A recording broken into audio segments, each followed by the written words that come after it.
Hey again, guys.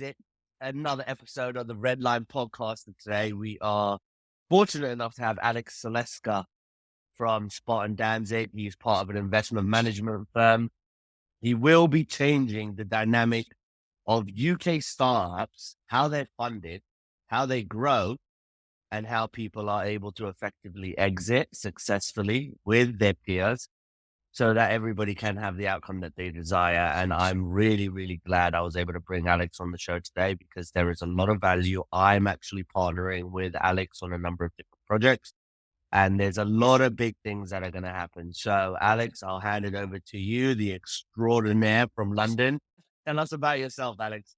Sure. Well, I suppose the first point to cover is not actually from London. Originally from Essex, and now live in Hertfordshire. Basically, Sparton Danzig started more accidentally than intentionally to begin with. We were when I started my own business, which was about 10 years ago. I set up a digital development company. So we built apps, websites, software, things like that, CRM systems, and so on. What we were noticing is we were getting a lot of people coming to us who had good ideas, who had a great idea for an app, great idea for a system, platform, whatever it happened to be. We built these things for them, and then a year later, they were wrapping it up, they were closing it down.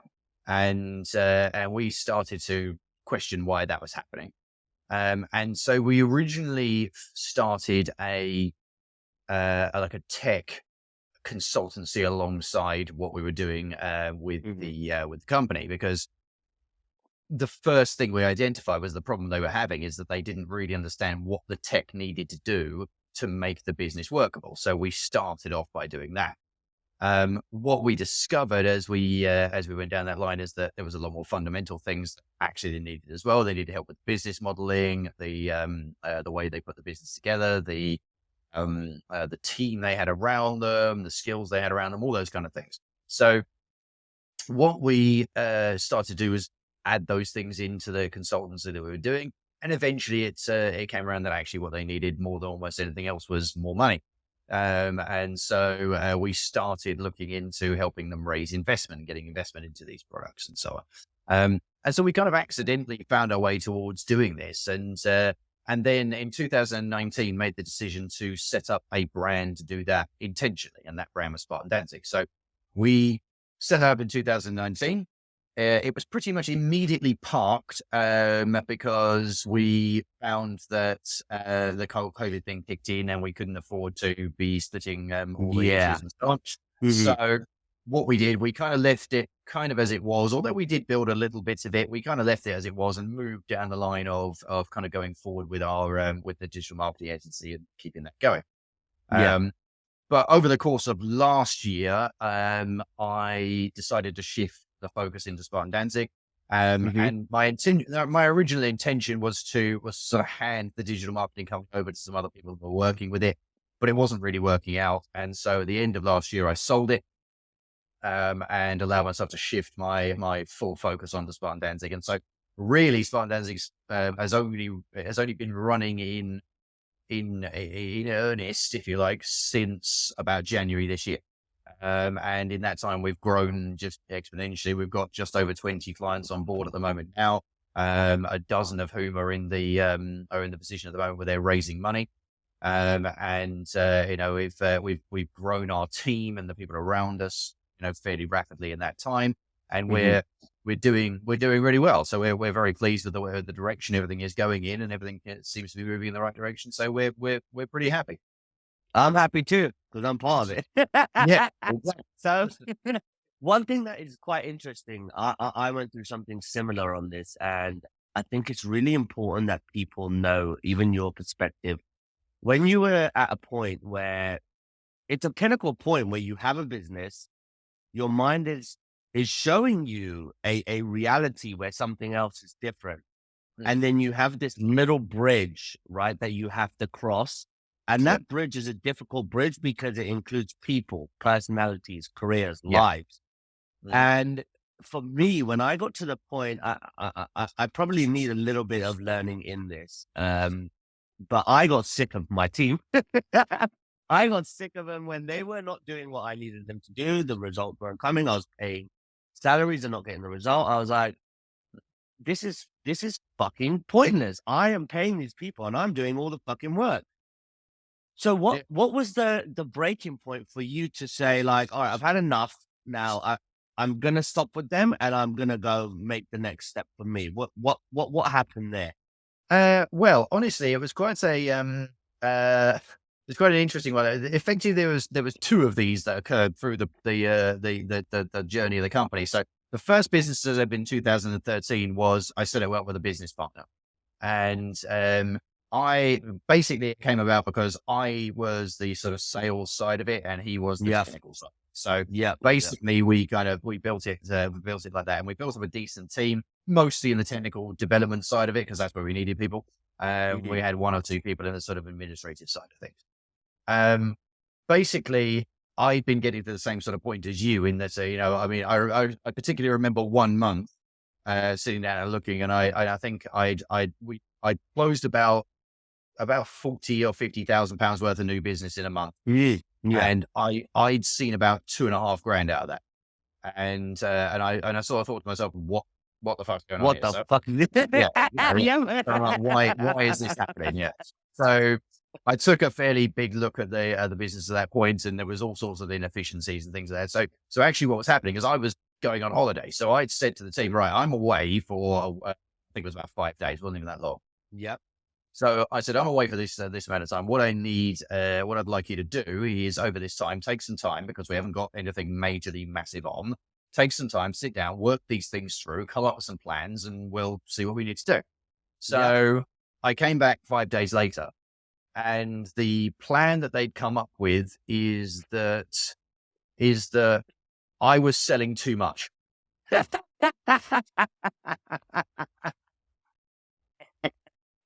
That was the plan that they come up with. The plan that they came up with is that we needed to sell less. And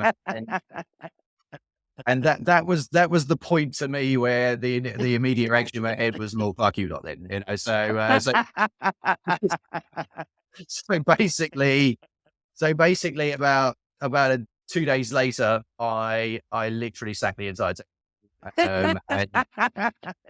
And got rid of my business partner and everything. Just literally shot the whole business in the head. Did the whole thing in. It sounds exactly callous. the same. No, it's identical to what I did. It's literally identical. I was having dinner I was working at for a private equity firm, and the partner invited me and my co-founder out to Denmark, and we were having a meal, and I was like, I don't know, man. I don't know what I want to do anymore. Like, the team is not fucking pulling through. My business partner, Antoine, it was always a mood. Never happy we'd win, and he never wanted to celebrate. And he's like, mate, look, it's a new journey. Just the whole thing off. Crack, like, just finish it, end the chapter, and go on. Like, you got me my job, thank you. I'm over here. I've got a few other people jobs, and it's really bad because the way I did it, and this is a learning lesson for people. I didn't do it in an amicable way. Okay. I can attest to that because, and that's something I'm a little bit guilty of. So my business partner said, my co-founder told me, do you remember all the stuff you fucked up on? Do you remember all the problems you've had? How many contracts have we messed up on? Do you really want to go into the next chapter of your life and do that? So instead of me saying, hey, look, we got to break down this relationship, like, we got to kind of part ways. I don't think it's working out. I brought up an issue that was about 6 months ago where a contract was created by him and he forgot to put the price in the contract. How do you sell a £50,000 contract and no price in the damn thing? So when you go to ask for payment, they're like, oh, well, funny enough, you didn't put the price in there, so we'll pay what we want. Yeah. And I brought that up and I was just like, mate, I'm going to go get that money. You're going to say yes, you fucked up. and it ended up being really bad. And then I got a letter at the end of the day. I'm handing in my resignation. Yeah. Yeah, it happens. I dealt with mine relatively amicably, in as much as what I really kind of did was just basically tell them all that the company's effectively insolvent. We're going to have to just wrap this up. And that's basically how I did it, and wrapped it up that way. So I was able to kind of get out of it reasonably clean. And actually, it was the best way for me to get rid of my business partner, because that was going to be so. So I actually managed to kind of get out from underneath all of that. Yeah. But what I'd done is I managed to kind of, I cherry picked a load of the clients that I wanted, and I kind of went to all of them and explained that I was moving on, setting up the business, and the rest of it was going on. So did they want to move on with me? And pretty much all of them came with me. So it kind of all just continued on from there with me looking after it. And I had a couple of outsourcers I was working with who were decent at their jobs. So everything got passed across them, and it all kind of carried on. The second inflection point, the second point where that happened was last year, with the other business. So the sort of beginning of last year, I'd sort of sat down with my team at the time, and there was a small team. There was only sort of three of us running the business at the time. We had a number of outsourcers we used, but I had one girl who managed all the outsourcing and all of the sort of administrative social media bits and pieces of that. I had the other guy. He was kind of the head of the tech side, and so he would look after all of the sort of technical stuff. He would do all of the management of our tech outsourcing and all that kind of stuff.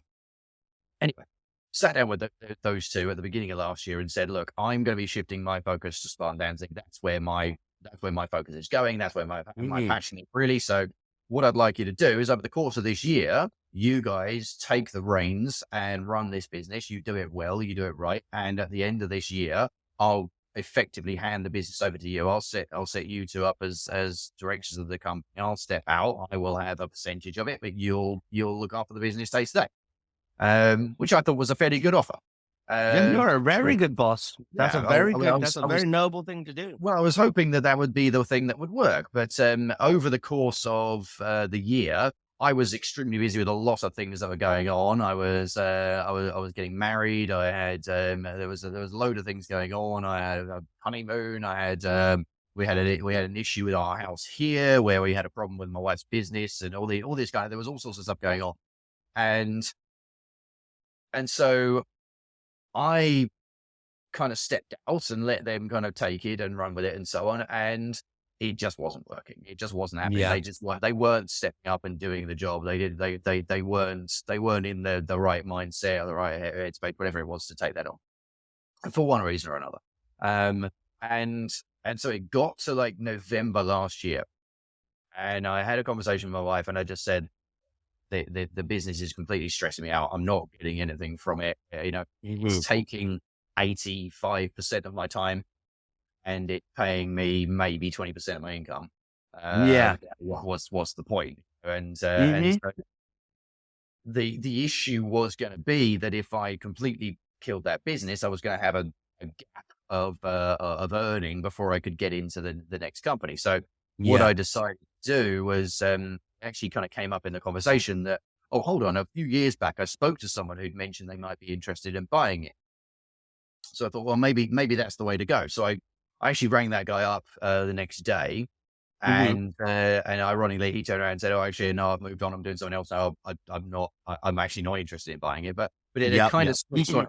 It had kind of switched on. You mean, hold on, no, there's a way to do this now. So I ran around a few other contacts, and by the end of that the first week, I had 2 offers on the table, and I took the one with the most money in it. And by the end of December, it was all done, dusted, signed and sealed, and then the transfer and movement of all the clients took place over January, and that was it. It was done. Had the whole business transferred across and done, and I managed to walk away with enough money to see me through, so I didn't have to worry about my income for about 6 months. So I was able to say, right, I've got half a year effectively of timeline now to make Sparton Danzig really take off and really work. So I shifted all my focus over to it then, and that brings us to almost to now. Mate, that is a solid, like just a solid look at a number of points that I've just paid attention to, and I want to focus on those just for a minute before we go to the next pieces. I went through something almost exactly the same when it was the business is not doing what it's supposed to do. And everybody will tell you, you have to trust your team. Let them fail. Let them do the things that they need to, because you need to instill that trust and let them figure out their failures. And I did that. So what was that? You found out that they weren't able to do certain things. You left them responsible. You came back, you didn't get the result. So for anybody that does currently run a business, they've got to their ends meet or getting to their ends meet. What flag, what situation, what does a business owner need to see distinctively to say, okay, or what needs to happen for them to say, okay, you know what? This is, I heard this on Redline. Alex said this, Shane has said this. What is that piece that makes someone have the confidence to say, yeah, look, it's done? I think, in all honesty, the point for me was when it came down to pure affordability. So, in other words, I've heard that said a lot as well. You know, you've got to let people fail. You've got to be able to try things. You've got to be prepared to fail at things. And I think that is doable when you have the financial luxury to fail. That's a very good point. Yeah. If you don't, then you can't afford it. So therefore, if you can't afford for failures to happen, if they're happening, you have to stop it as soon as possible. It's like, you know, it's stopping the bleeding has to happen as fast as possible, or it's not just people in your team that suffer. It's you, your family, everything else, your income, everything that goes down. And if you're a small business owner and you're running a small company, especially if you're in startup or anything like that, it's a hemorrhage. It's not a small bleed. You know, it's something agreed. that is major. And to me, that's the only real answer to it. If you're lucky enough to be in a position where you've got a multi-billion-pound company, you can afford to have some failures. You know, because it's being kind of warned by other areas. It can be supported. If you're not in that situation, you don't have that luxury. That is $1 million piece of advice, because so many people, they give you the concepts, they give you the learnings, they give you the teachings from their experience at the bigger companies. And then they try to mentor startups, newer brands, and apply the same concepts. They don't marry up. And then they wonder why this startup didn't fucking do well. And that is so important. And then last thing that I think is another thing that's really, really a major thing that I enjoyed. I will not say I regret it. I made a lot of money with my business partner, but there was a lot of friction. It came to a point where the team knew there was something wrong because we were always butting heads. We were perfectly visionary. We saw the same thing. The approach was different. I'm fast. He's patient, slow. I'm more money. Let's retain money. Both are right. Both can be wrong, right? They're both fair. And that's how we kind of evened ourselves out. But when people do have a business partner, there does come a point where instead of focusing on the success of the business, you're focusing on ego. Yeah. Who has the bigger cock, basically? Who knows the best? Who knows more? And for me, it was that point, that pinnacle breaking point was, I have had enough of these fuck ups. I'm not going to carry on doing it. It's more stress than it is pleasure. Yeah. I didn't know how to do it the right way, so I did it in a childish way, which I'm responsible. I can admit to these things. Yeah. When do you say, and I spoke to the private equity guy when I was on a trip, and I said, when do you fire these people? And he goes, let me tell you one piece of advice. It's never in enough time that you fire them, but when you do, it's a great thing. So like you can't ever put whether it's 1 year, 2 years, you're always going to think about it. The second you think about it is when you should do it. And the longer it drags out, the worse it gets, right? But just get it done and move on, because those are the things you should do. So when you do have a business partner, for Alex's world, what do you say is that, all right, I've had enough? Or what things do you look at? What's the number one red flag for you to say, okay, business partners, I'm done. I'm going to go do this myself? Well, I think the one piece of advice I would give based on my experience is never have a 50-50 partner. Okay, I like that. Yeah. Because ultimately you are always going to be in a situation where you're waiting for that moment where you can't agree. And once you hit that moment where you can't agree, it's effectively, Stalemate. swords out, and that's the end of it. You can't make it work when you've got 50-50 really, in my experience. So my experience and my advice therefore would be on that area that never have a 50-50 business. If it's your thing and you want to start it and you need someone to come in who can do parts of it for you, they get less than 50%. You have to have the control. I agree. That's basically my kind of advice point on there. Because otherwise, you are always going to end up in a situation where you have a problem.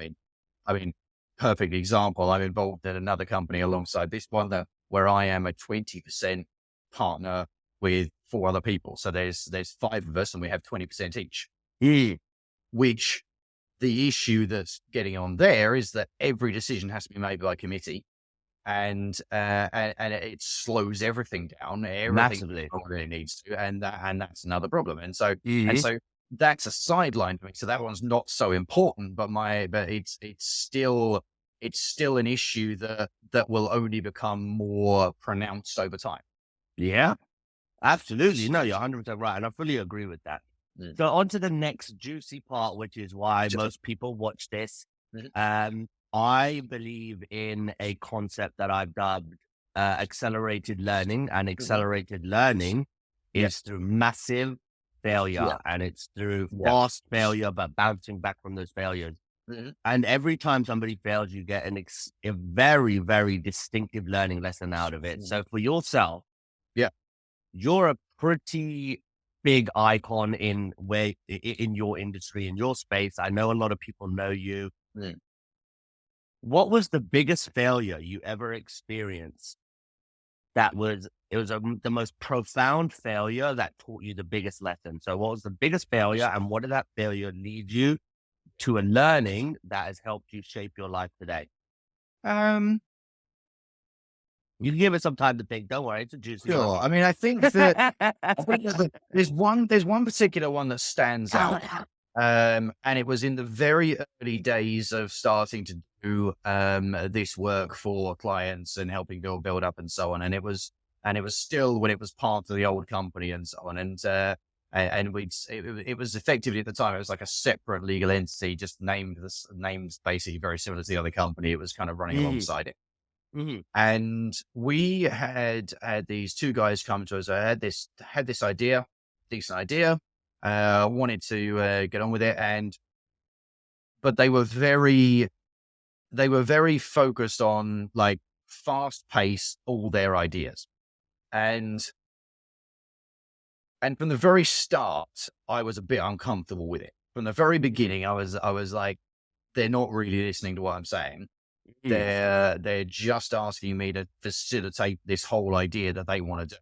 I mean, and although I could get them to listen to me, it took longer than it needed to, and they would often have gone down routes and gone down the wrong tangents and so on before they got. And what happened was so for example, in the early days, they had a name they came up with for this idea. And I had said to them at the very start, right, I'm not certain about that name. Can we do some more research, do some more market research and so on about it? Anyway, they sort of went, oh, okay, yeah. And then about a day or so later, they rang me up and said, oh, we bought the domain name for that name that we came up with. And the domain name for the name they'd come up with was a premium domain. They'd spent like $4,500 on this domain name. And I was like, I don't know why you've done that. And then what happened a couple of months later is that it turned out that the name that I had suggested we probably need to go with, when we did some market research and a load of other people looked at it, all turned around and said, yeah, that one's better. And so they ended up changing that name. And so that domain name they bought for $4,500 was a waste of money. So it was kind of fractious from the very start. Yeah. And what happened was they were pumping quite a lot of money into doing this thing because it needed a bit of money put into it. Without any doubt, they were pushing the money into it, and we were helping them build this app, and we were helping them get all of the branding done and the other bits. And they eventually decided they wanted to do a big social media video campaign. And so they'd gone and hired this whole film crew of people that I knew a connection with someone. So we'd got this whole film crew in, and they'd got actors hired and everything. It spent a load of money on this big project to get this really good thing. And to be fair, it would have been a great thing. And they would, and at the time they were doing it, it would have been ready to hit its peak. Yeah. And COVID would have been massive for it. It would have made loads of money during that time, just because of the way it's set up. But basically what happened is, for some reason that to me is still a little bit of a mystery, they decided about a month to 2 months away from being ready to launch, they decided to pull the plug on the whole thing and basically sue for all their money back, which completely shocked me, completely blew my mind. Now, they had no recourse on that, really. They didn't have any, it was all the contracts, everything that was laid out. I was protected from that point. But the fact of the matter was, the company at the time was very, very new. It was very, very small. They were one of the only clients on it, didn't actually have the money to fight a court case. So basically what had to happen was I needed to, I basically had to wrap the company up. I basically had to, that company had to just be closed down because it couldn't afford to go through a court case. So and so I suppose the failure there was not listening to my instincts because we needed the money. That's what it was. I think that is massive. Yeah, my instinct was these guys are going to be a pain. And my instinct was that from the very start. But at the same time, we were a new business, new company, wanted to get the money in, wanted to get things going. And when, you know what, this is a client that we can work with, is they've got a nice idea here. I kind of saw the vision of the idea, and therefore I was very sort of bought in personally, and I sort of tried to push it forward personally. And in reality, they were just the wrong people to be working with, and that's effectively where it all came. That is a very good point. So 2 things on there. They are the wrong people to work with. And a lot of people, I've made the mistake that, we need the money, just get it. And the client has been a nightmare. Yeah. An absolute nightmare. Yeah. So number one, if you can shine some light on the right types of clients, and one flag to look out for, one positive to look for, and then to wrap that little piece up, that segment, and then we'll go into another piece, is your instincts, your gut feeling and your instincts, how powerful they really are in business. Because you can think with data, which is obviously the logical, calculated, strategic way. You can think with your heart, and that's obviously emotions. And then there's just that little moral compass that sits in the pit of your stomach, and that is instinct. And I always believe in my instinct, because my instinct has never really driven me in the wrong way. My head has, and my heart has with women. In terms of gut instinct, tell me a little bit about, or tell the audience a little bit how to trust your gut instinct when you are confused. Sure.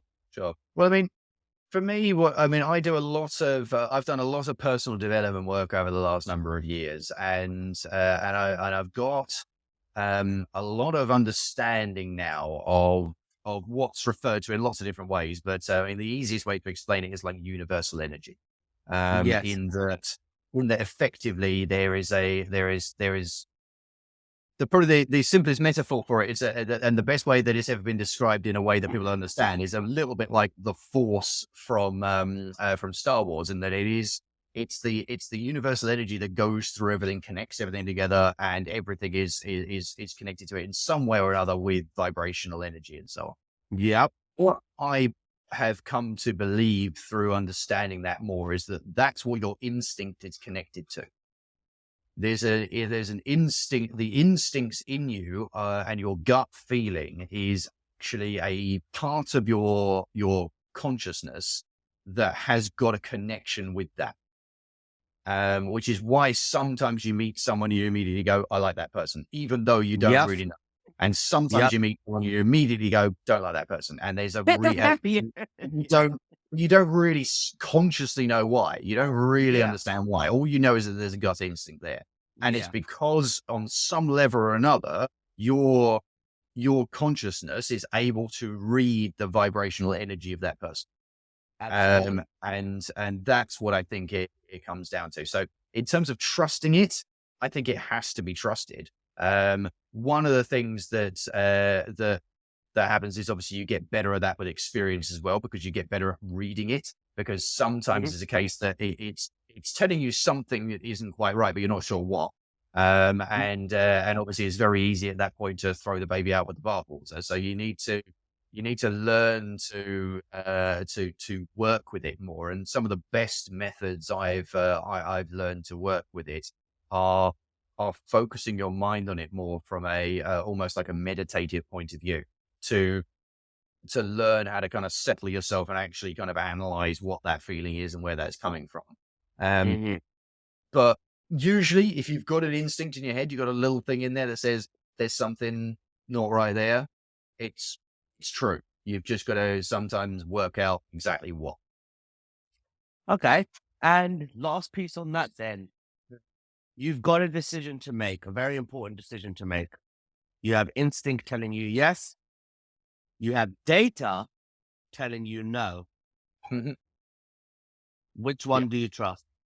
I think that would be down to a situational thing. So let's say, for like I think in business, you're best off trusting your gut instinct, because the people who are the most successful are the people that do that. Yep. And the people that are prepared to take that risk. But it is a risk, and there is a higher failure likelihood when the data is telling you one thing and your instincts telling you another. The likelihood is that the data can be right. Yep. That doesn't mean necessarily that just because you've got a new idea that that the data tells you it's not possible or it's Hmm. not a good idea. Um, it's more a case that when you think of it in those terms, you've got to. The more you're able to learn and trust yourself, the better, the easier that decision is going to be. Yes. But Agreed. like, let's take a good example of Elon Musk starting Tesla, for example, right? Hmm. The data told him that electric cars are shit. So- Yeah, and no, that's a very good point. Yep. but his instinct was, I can make something better that will actually be good. People will want. Yep. And so that's the way that he went. He went against the data in that situation.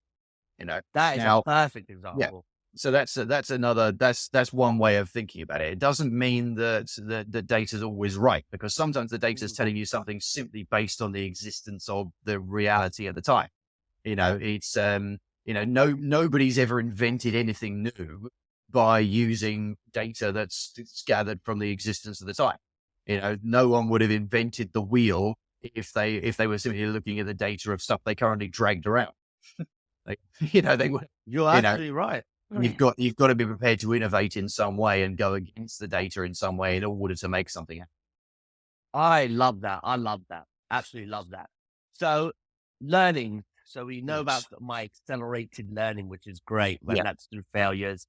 Now, again, you're a very important person in your own world, in your family's world, in your business partner's world, your employees' world. So, what is the biggest learning that you've got throughout your career? You've Mm. gone through many ups and downs, I'm sure.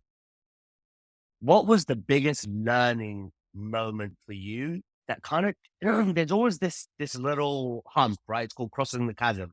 And you always have that little piece where it's going, and going, and then something clicks and you're just like, I get this. Yeah. I really get how everything connects. Mhm. share a big learning for you that the audience can take home, and if they are either going on their journey of embarking on business, whether they're a sales professional, a manager, whatever the case, what's a major learning thing that has helped you shape your life and become successful as you are today? So, well, I think the biggest thing on that front for me was that I learned that if you aren't able to improve yourself, you'll never improve your business.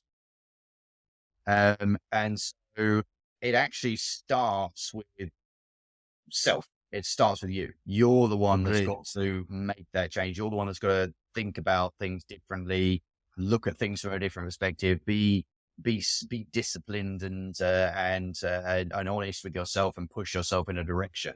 That's the only way that you're ever going to be able to instill that downstream of you. You're never going to be able to get the stream to work for you while you sit around at home with your feet up, eating ice cream. You're never going to you're never going to make a successful company and get people to follow you and believe in your visions and believe in your ideas if you're not prepared to do some kind of leading from the front.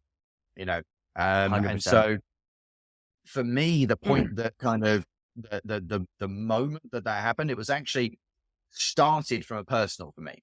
So I was in a very bad long-term abusive relationship with someone who was a very, very controlling, manipulative person who would not let me do anything I wanted to do, was constantly hitting on my self-belief and breaking me down at every opportunity she could. And I started going to see like a life coach initially to try to, because in all honesty, I'd originally done that because I'd been made to believe that it was me that was the problem. And so I'd actually initially gone along to see if I could improve myself to make myself a better person so that she'd stop being so awful to me all the time. Yeah, it was actually where it originally started. But that whole process and actually the biggest thing that I did was I read a book called 12 Rules for Life, written by Jordan Peterson. And that book honestly changed my life. I read that and it was an eye-opening moment for me. It literally changed the way that I thought about almost the whole way I was approaching life. And and I started focusing on myself more and my own my own sort of self-beliefs and my own actions and my own thoughts and so on. And within 6 months, I'd managed to get out of that relationship. And within 4 months after that, completely out of the blue and without expectation, I met the woman who's now my wife. And it was just. And it was all because I shifted my mindset and I was able to, and because I was able to shift my mind, everything started happening. So I was able to get things working. So things started moving in the right position, in the right direction quicker. And I'm still on that journey. Every single day I focus on my mindset. Every single day I think about how I'm approaching things. I spend time every morning doing like meditating and exercising, and I find that helps clear my head and helps me think about things and reposition things in my head, and all of these things move you in the direction. It's never an overnight snap. There you are. It's a lot of time. It's a process that you've got to be prepared to kind of go through, and I think the things that I've learned more than almost anything else is you drive it with your self-belief. You drive your approach with your own self-belief, but you've got to build that self-belief first. And it's very difficult to build self-belief when you're coming off of failures, because if you're coming off of failures and then you've got to try to make sure that you believe in yourself, that's a very difficult bridge to get. And so the actual best advice I ever got on that was start with the delusion. You've always got to start lying to yourself. You've always got to start telling yourself, I am the person that I want to be. Fake it till you make it. And you start building that idea in your own head, because the thing that I learned in that area is that your subconscious mind doesn't actually know the difference between reality and a lie you tell it. That's why people who spend their lives as pathological liars start to believe the lies they're telling, because they're telling themselves those same lies so much they actually believe them. And so the same thing can happen, but from a positive standpoint. You start telling yourself positive things. You start looking at things from a more positive standpoint. You start thinking about things more positively, and you start building a more positive outcome in your own head. Mate, you hit the nail on the head. And I think it's so funny how it is always like a woman trying to break down a man to the point where they have that switch, right? And it's so funny how you had the exact same thing as me. Remember, we spoke about it. I had the same thing. I was in a toxic relationship. I was starting an Instagram channel about not just like change, perseverance. And she was like, "You sound like an idiot. Don't you know people are laughing at you?" But I had 7,000 followers in a couple of months. I was like, "How do these people hate me all of a sudden?" So same thing. And I would advise anybody who is listening to this, get a life coach. Life coaches. I've had three life coaches, one business coach, and they have changed my life in so many amazing ways. And the best one was the most amazing life coach situation I ever had was my wife said, my ex fiance, you are the problem. Everything is you. You don't listen. All right, go get the life coach. I'll do it. I'll do anything you want me to do. Got the life coach. That life coach helped me break up with her. So sorry to you, Nisha, but that started my journey on getting better understanding why things happen. If you do break up, you're giving people an opportunity to find the things that they want. Focus on yourself. Give yourself discipline. Then that led into the next piece. I wanted to be an entrepreneur. I was only a business development manager. And my life coach, we did a course stepping into the life of a CEO. And it was kind of emulating everything that a CEO should be. And if you start to follow that kind of, that dynamic, that schedule, that routine, you do step into it. And I've always felt that that's very important.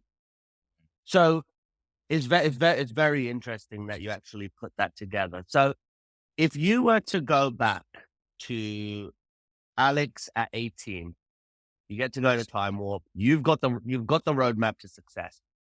You can only tell him one thing, only one thing. And that one thing is, how do you get to where you are in 1 year instead of 10, for example? What are you going to tell him to do? Well, I've thought about this when you sent it to me, because in some ways I've kind of done this journey in my head a few times before, and my honest thoughts on it are that in reality I wouldn't change anything. In reality, I wouldn't change anything, because it's brought me to here in a way that works. So for me, if I went back and gave myself the knowledge that I have now, at 18, I could probably be much more successful, much more quickly. But the problem, I think, would be that, and the thing that I would tell my 18-year-old self would actually be, understand yourself before you try to understand the world. And that is powerful. That's probably the most important thing that I would say it is, because I think if I just went back and gave my 18-year-old self the knowledge of how to make money quicker and be successful quicker, I'd probably gone well off the rails by the time I was in my mid-20s, because I wouldn't have understood myself well enough to keep control. I think you're absolutely right. That's the most important piece of advice I can give to anyone, really. Is the better you understand yourself, the better you're likely to be able to approach the world. That is spot on. Absolutely spot on. So as we wrap it up, we always finish with something that, again, one thing about this podcast is I didn't have the tools, the knowledge, the people like yourself and people who have been on the show to tell me what I didn't know 10 years ago. And had I known those things, yes, I do believe I would be much more successful. I'd be much more aware. I could probably prevent a lot of the bad situations that I got myself into. but it's about getting better in personal development, your job, your business, earning more revenue, whatever. Mental health even is Yeah. definitely a piece of this because I've been through it. Give the audience one growth hack, one thing they should look out for, maybe in terms of one of the businesses that you're going to be helping. Mhm. Give somebody a game-changing thing that can help them push themselves one step forward, something that you're using, a software, a service, and a methodology. What is that? So something people can take value from that. Sure. Well, there's a couple of things. They basically rotate around the same stuff that I've been saying. It's about sort of understanding and so on. But there's a particular methodology that we use where everyone who works with us and everyone who comes on as an employee and so on, we get them to do a couple of things that they help them understand themselves as well as us understand them. So one of the things we do is a thing called a talent dynamics test. Don't know if you've heard of that, No, I but haven't. it's a very, very useful thing. Basically, what it is, it's a bit like a personality test, but it's from a business talent profile perspective. So basically, what it does is it tells you, right, what your main kind of talent profile is, and therefore the areas in business you're going to be best at, and the areas of business you're going to be worse at. And therefore, it helps you understand where you're best focusing your efforts, your energies, and what sorts of other people you probably need around you in order to build the most effective kind of, circular team as you can in terms of making sure that you've got the different areas of this talent profile filled out. So for simple terms, basically the one that my profile in that is what's known as a creator. So I'm very ideas driven. I'm very into some new things, new projects, new stuff, pushing things forward. Yeah. Vision focused. But what I'm absolutely terrible at is administration, numbers, the sort of nitty gritty details underneath it. I'm the big picture leader. I'm not the administrator. I'm not a bean counter. I can never do that. I could never have been an accountant. I would have blown my brains out. It's just never, it's not something I could do. Whereas one of the things that I do with everyone who we bring in, we get them to do that test because it tells us where they fit, what sort of person they are, and therefore what sort of position they're likely to best occupy, what sort of clients of ours they're going to best match with, and so on. And alongside that, we've now very recently added in a personal values test as well, because it helps us understand what your sort of driving personal values are. We do it with everyone who works with us, and we do it with every client that we bring on, so that clients understand themselves, we understand ourselves, and therefore we can understand each other. That's solid. It really does change so much. And so one of the best hacks I can give to anyone is from the position of your team, get them all to do these tests, get them all to do one, get them all to go through it. If you need some help with understanding it, interpreting it, I and a few other people I work with will know how to interpret that and can talk you through it. But they're really, really powerful things. They make such a difference to the way your staff understand themselves. Lily, who you can see here in the background, she's been with us about a month and a half. She did these tests in the first week she was here, and she sort of was telling me how much it completely kind of blew her mind in terms of how accurate it was and how much it helped her not just understand herself, but also understand her past and the past jobs she's done and how she's felt in other jobs and how she's felt in other roles and things like that. And so it really helps people understand one another better and as well as understand themselves better. And it makes a huge difference because then you know what is and what isn't going to work as far as management styles go with those people. So that's my kind of main takeaway on that. I would 100% agree with that. That is a great way to look at it. I had something similar. They were called motivational maps was one of them. And then the others are your typical disc profiles. And again, I'm a visionary. I'm a dominant profile. I'm very insistent. And then my business partner was the exact opposite. And what would happen is, just a very quick example, I'm a very ideas driven person and I can put ideas on the spot. And I would have small management meetings and say, okay, give me an idea that you can get, that you can contribute. And for 3 years, he couldn't do it. Yeah. Right. But within year one, I found out after I had this disc profile that we paid a bunch of money for on the whole team. And I started reading them, and it said this profile is unable to create ideas on the spot. They need to think about it. This person does not react well to aggressive, assertive behavior, right? Yes. And it really does help. And to understand your team, that is one of the biggest things, because that's where the most failure happens. So as we wrap up, we're on to the last segment of the show. And as we wrap up, what would be good is if we do have a client on this viewer list that is interested in what Sparton Danzig does, what's the message you would give to that person to say, hey, look, if you are doing these things, if you're experiencing these problems, if your vision consists of this, Sparton Danzig is that company, and this is where you can find me. But what would that conversation look like if they're sitting here twiddling thumbs? I want to call him, but I'm scared.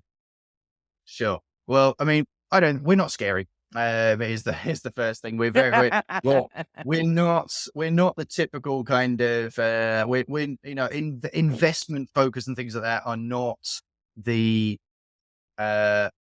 the driving factor behind what we're about. We're not this cutthroat, we want to find great investment opportunities kind of people. We're much more creative ideas people. And so someone got a great idea. One of the things we want to do is help them turn it into something. So whatever that idea happens to be, the first thing we're going to do with someone is work with them to help them understand whether or not it can actually be something. And turn that into a reality, and help someone understand the process of turning it into reality. What actually is going to be involved in turning this from an idea into an actual business that can actually function and get somewhere. I do it because I've got a personal kind of connection with this thing. I love new ideas. I'm a very idea-driven person, so being able to help other people build their ideas is perfect for me. But beyond that, I have a kind of a personal story that connects me with it more than anything else. In that, when I was 18, so my 18-year-old self, I had a brilliant idea. And I knew it was a brilliant idea. I knew it was going to be something huge. I knew that was where the future was going. I knew it was something that was going to happen. Didn't do anything about it. Didn't know what to do about it. I had no clue what I was up to. I was 18 years old. I was stupid. I didn't know what I was up to. And it's also, so I didn't do anything about it. So today, that idea is called Netflix. Oh God. So I was definitely on to something. But you were. And so the thing is that I look at it now as like, that was an idea that, in all honesty, even if at 18 I tried to do something at it, I probably wouldn't have been able to make it into Netflix because I wasn't experienced enough. I didn't know what I was going to do. Whereas what we now do is add that extra expertise to someone who's got an idea. So if you've got the idea, you've got an idea that is something that you think can be something. But you're not even necessarily sure yourself as to whether or not you would be able to make that successful. That's what we're adding to the scenario. We're adding those extra ingredients that turn it from a flatbread into a cake. We're adding the extra stuff that completely transform what it will end up as by having those extra skills, that extra knowledge, that extra stuff around you to help you take it in the right direction. And that's what we do. Amazing. And where can they find you, Alex? SpartonDanzig.com is the best. SpartonDanzig.com is the best place to find us. That's SPARTON Danzig, which is DANZIG.com. Or they can do a quick search for me on LinkedIn and find me on there. And where they could. We're very open to speaking to people. We don't really turn anybody away. As much as we're very happy to talk to anyone about any idea that they've got. Whether or not it's something we can take on is another matter. But in general, we don't hang up on people. We're very open to how can we make this work? And the people who have the question, what does Sparton Danzig mean? Where did that name come from? Well, it comes from a couple of things. First and foremost, a lot of the coaching work and the personal development work I've done is based around the Stoicism philosophy, which kind of has its roots in ancient Sparta. That's kind of where it all kind of originated.